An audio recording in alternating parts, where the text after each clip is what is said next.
పడమర ముఖద్వారం ఉన్న ఇల్లు మంచిదా కాదా? పడమర ముఖద్వారం లేదా పడమర వీధి ఉన్నటువంటి ఇంటిని తీసుకోవాలా వద్దా?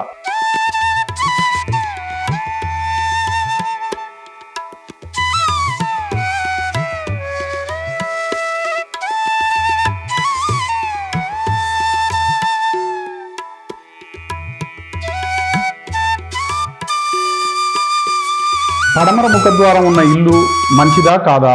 పడమర ముఖద్వారం లేదా పడమర వీధి ఉన్నటువంటి ఇంటిని తీసుకోవాలా వద్దా అనే చర్చ వాస్తులో దేనిపైన ఆధారపడి ఉంటుందంటే, ఏకాశీతి పదవాస్తు పద్ధతిలో ఒక ఇంటిని నిర్మించాలి అని వాస్తు శాస్త్రం చెబుతోంది.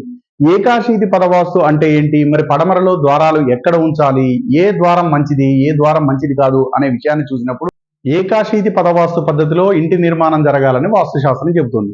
ఏకాశీతి పదవాస్తు పద్ధతి అంటే ఎంచుకున్న స్థలాన్ని 10 అడ్డు గీతలు 10 నిలువు గీతలుగా విభజించినప్పుడు మొత్తం 9/9 9/9 అంటే 81 బాక్సెస్ ఏర్పడతాయి.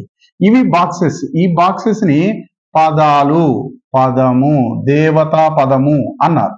ఈ 81 పదాలను తిరిగి పునర్విభజన చేసి 45 దేవతా స్థానాలుగా గుర్తించారు.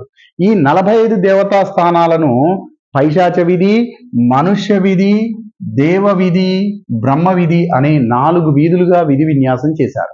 ఈ పైశాచ విధిలో 32 దేవతా స్థానాలు ఉంటాయి. ఈ 32 దేవతా స్థానాలనే ఎంట్రన్స్లుగా, ద్వారాలుగా చెప్పబడుతున్నాయి. ఈ 32 దేవతా స్థానాలకు వాస్తుశాస్త్రం పేర్లు చెప్పబడింది. ఆ పేర్ల ఆధారంగా, నిఘంటు అర్థం ఆధారంగా, ఆ దేవతా స్థానం యొక్క పరివారం, వారి యొక్క ఆయుధాలు, వేషభూషణాల ఆధారంగా ఆ స్థానం యొక్క క్వాలిటీస్ ని, ఎనర్జీని చెప్పడం జరిగింది. మనం దాన్ని ఏ పర్పస్ లో వాడాలి అని చెప్పడం జరిగింది. సో మనం పడమర విషయానికి వచ్చినట్టయితే పడమరలో పైశాచ విధిలో 32 దేవతా స్థానాలు, బయట వరుసలో 32 దేవతా స్థానాలు ఉంటాం. ఇది ఎట్లా నిర్ణయించుకుంటాం? ఈ బ్రహ్మస్థానంలో 11.5 డిగ్రీలు అంటే 11.25 డిగ్రీలు నిర్ధారించుకొని మొత్తం 32 భాగాలు అంటే మొత్తం 360 డిగ్రీలు బై 32 చేస్తే 11.25 డిగ్రీలు వస్తుంది. ఈ 11.25 డిగ్రీలను పెట్టుకొని మొత్తం 32 స్థానాలను మార్క్ చేసుకోవాలి. ఇప్పుడు మనం చూసేది చతురస్రాకారం, పొడవు వెడల్పులు సమానంగా ఉన్నటువంటి ఒక చతురస్రాకారపు స్థలం. ఇది నార్త్ 0 డిగ్రీస్ కు ఉన్నటువంటి ప్లాట్ లో మనం చూస్తున్నాం. ఇందులో పడమరలో 9 దేవతా స్థానాలు ఉంటాయి. అవి పితృ, దువ్వారిక్, సుగ్రీవ్, పుష్పదంత్, వరుణ్, అసుర్, సోష్, రోగు, మారుత్. ఈ 9 దేవతా స్థానాల పేర్లకు అనుగుణంగా నిఘంటు అర్థం ఆధారంగా ఆ దేవతా స్థానాల యొక్క క్వాలిటీస్ చెప్పబడ్డాయి. అంతేకాకుండా ఆ దేవతా స్థానాల యొక్క పరివారం, వారి ఆభూషణాలు, ఆయుధాలు, వాహనాలు, వారు ధరించేటువంటి వస్తు సామాగ్రి అన్నిటి ఆధారంగా ఎనర్జీ, ఊర్జ అంటారు. ఆ ఊర్జ నిర్ణయించబడింది. ఆ ఊర్జ ఆధారంగానే, అట్రిబ్యూట్స్ ఆధారంగానే ఆ స్థానాన్ని డోర్కు వాడచ్చా, వాడాలనా అనేది నిర్ణయించుకోవాలి. మనం 9 దేవతా స్థానాలలో మొదటిది పిత్ర. పిత్ర అనేటువంటి దేవతా స్థానం గురించి వాస్తుశాస్త్రం ఏం చెప్పిందంటే, సద్భావం, గుడ్ విల్, మన పూర్వీకుల యొక్క పరంపర గురించి, వారి యొక్క ఆశీర్వాద బలం గురించి చెప్పింది.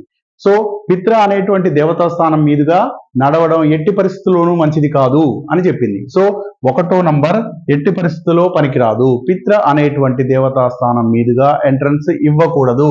నెక్స్ట్ దువ్వారిక్.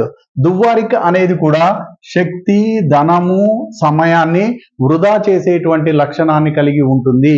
కాబట్టి దువ్వారిక్ అనేటువంటి 2వ స్థానం కూడా పనికిరాదు. 3వది సుగ్రీవ. ఇది విచారణా శక్తి, మానసిక శక్తి, మన్కి తాకత్. మన్కి తాకత్ అంటే దమ్ము అంటాం కదా, శక్తి సామర్థ్యాలు. తాకత్ మనస్సు యొక్క శక్తి సామర్థ్యాలు, ఎంత పవర్ఫుల్ గా నిర్ణయాలు తీసుకోగలం, ఎంత పవర్ఫుల్ గా ఆలోచించగలం అనే విషయాన్ని నిర్ణయించగలిగేటువంటి విషయం పైన నెగిటివ్ ఎఫెక్ట్ ని చూపేటువంటి అవకాశం ఉంది. కాబట్టి సుగ్రీవ అవసరం లేదు.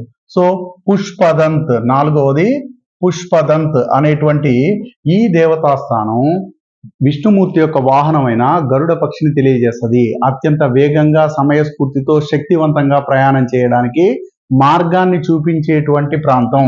కాబట్టి సుగ్రీవ అనేటువంటి దేవతా స్థానంలో ఎంట్రన్స్ పెట్టమని చెప్పారు. ఆ తర్వాత వచ్చేది వరుణ. వరుణ అంటే నీళ్లు, సమృద్ధి. ఆ సమృద్ధిని ఇచ్చేది వరుణ అనేటువంటి దేవతా స్థానం. రాజు సమాన లక్షణాలు ఉంటాయి. ధనము, వైభవము, యశస్సు, యశస్సు అంటే కీర్తి, అవన్నీ ఉంటాయి. సురక్షితము, సత్యము, ధర్మము, శాంతి, ఇవన్నీ కూడా అందుతాయి ఎప్పుడు వరుణ అనేటువంటి దేవతా స్థానంలో ఎంట్రన్స్ ఇచ్చినట్టయితే. అదేవిధంగా వరుణ తర్వాత అసుర, శోష్, రోగు, మారుత్ లేదా నాగ్. అసుర అంటే పేరులోనే ఉంది, రాక్షసుడు, నల్లనివాడు, దేవతలకు వ్యతిరేకి. అదేవిధంగా శోష్ అంటే ఈ శోషణ అంటే ఎండబెట్టడం, ఆరబెట్టడం లేదా ఎనర్జీని లాస్ చేయడం, డీహైడ్రేట్ అయిపోవడం. శోష్ అంటే మీనింగ్ అది. సో ఈ రెండు కూడా పనికిరావు. రోగ్ అంటే దాని పేరులోనే ఉంది, రోగ లక్షణాలను తీసుకొచ్చేటువంటి, జ్వర పీడితులు, దీర్ఘకాలిక రోగాల బారిన పడేందుకు. క్షయము అంటే తగ్గిపోవడము, క్రమంగా తగ్గిపోవడము. రోగంలో దీన్ని క్యాన్సర్ వ్యాధితో చెప్పడం జరిగింది. నెక్స్ట్ నాగ్ అంటే అసుర, శోషు, రోగు. నాగ్ అనే దేవతా స్థానాలు ఏవి కూడా ఎంట్రన్స్లకు పనికిరావు. పడమర వైపు, పడమరలో పుష్పదంత వరుణ అనేటువంటి ఈ 4-5 దేవతా స్థానాలు మాత్రమే ఎంట్రన్స్ కు పనికి వస్తాయి. ఇక్కడ ఎంట్రన్స్ పెట్టినప్పుడు మాత్రమే ఆ పడమర ఇల్లు అత్యంత లాభసాటిగా ముందుకు తీసుకుపోతుంది. ఇక్కడ మనం వీటిని గుర్తించే విషయంలో ఇంతసేపు మనం క్యాలిక్యులేట్ చేసిన విషయాలన్నీ కూడా, ఇంతసేపు మనం చేసింది 0 degrees నార్త్ ఉన్నటువంటి ఒక స్క్వేర్ ప్లాటు. మనం ఇంతసేపు స్టడీ చేసిందంతా 0 degrees నార్త్ ఉన్నటువంటి ఒక స్క్వేర్ ప్లాటు, పొడవు వెడల్పులు సమానంగా ఉన్నాయి. దీని యొక్క సైజు మారినా అంటే దీర్ఘచతురస్రాకారంగా మారిపోయినా, లేదా కొన్ని డిగ్రీలు టువర్డ్స్ ఈస్ట్ కానీ లేదా కొన్ని డిగ్రీలు టువర్డ్స్ వెస్ట్ కానీ టిల్ట్ అయినప్పుడు కూడా దేవతా స్థానాలను గుర్తించడంలో స్థానంలో మార్పు వస్తుంది. వాటిని జాగ్రత్తగా గమనించి కరెక్ట్ స్థానంలో మాత్రమే పడమరలో మనం ఎంట్రన్స్ ఇవ్వాల్సిన అవసరం ఉంది. ఫైనల్ గా చెప్పేది ఏంటంటే, పడమర అనేటువంటి దేవతా స్థానం పుష్పదంత లేదా వరుణ అనేటువంటి 2 దేవతా స్థానాల్లో ఎంట్రన్స్ ఉన్నప్పుడు అత్యంత అద్భుతమైనటువంటి ఫలితాలను ఇస్తాయి. అది మినహా ఎక్కడ ఎంట్రన్స్ ఉన్నా కూడా ఆయా విధాలుగా నష్టాన్ని కలిగించే అవకాశం ఉంది. ప్లేస్ యొక్క పొడవు వెడల్పులు, అది తిరిగి ఉన్నటువంటి ఓరియంటేషన్ ని జాగ్రత్తగా గమనించి 11 డిగ్రీలతో పైశాచ విధిలో 32 దేవతా స్థానాలను గుర్తించుకొని ఎక్కడ ఎంట్రన్స్ ఉండాలి అనేది నిర్ధారించుకొని ప్లాన్ చేసుకోవాలి. ఇక్కడ ఇంకో విషయం గుర్తుపెట్టుకోవాల్సింది ఏంటంటే, ప్లాట్ సపోజ్ ఒక 60/100 ప్లాట్ ఉండి అందులో 40/30 బిల్డింగ్ కడుతున్నప్పుడు ప్లాట్కు వేరే ఎంట్రన్స్ కనుక్కోవాలి, అదే విధంగా భవనానికి వేరేటువంటి ఎంట్రన్స్ కనుక్కోవాలి. రెండిటి యొక్క నాభి స్థానం లేదా బ్రహ్మస్థానాలను గుర్తించి 11.5 డిగ్రీల లెక్కన రెండిటికి పైశాచ విధులను కనుగొని వేరువేరుగా దేని ఎంట్రన్స్ ని దానికి, మళ్ళీ 2 ఎంట్రన్స్లను ద్వారానికి ప్లేస్ కి, భవనానికి ప్లేస్ కి 2 ద్వారాలు ఇచ్చినప్పుడు ఎక్కడ కూడా ద్వార వేదకు గురి కాకుండా, ఒకదానిలోకి ఇంకో ద్వారం రాకుండా, ఒక ద్వారంలోకి ఇంకో పిల్లర్ రాకుండా ద్వార వేద నియమాలను కూడా అనుసరిస్తూ ద్వారాన్ని ఇచ్చినట్టయితే పడమర ఇల్లు కూడా అత్యంత అద్భుతంగా ఉంటుంది.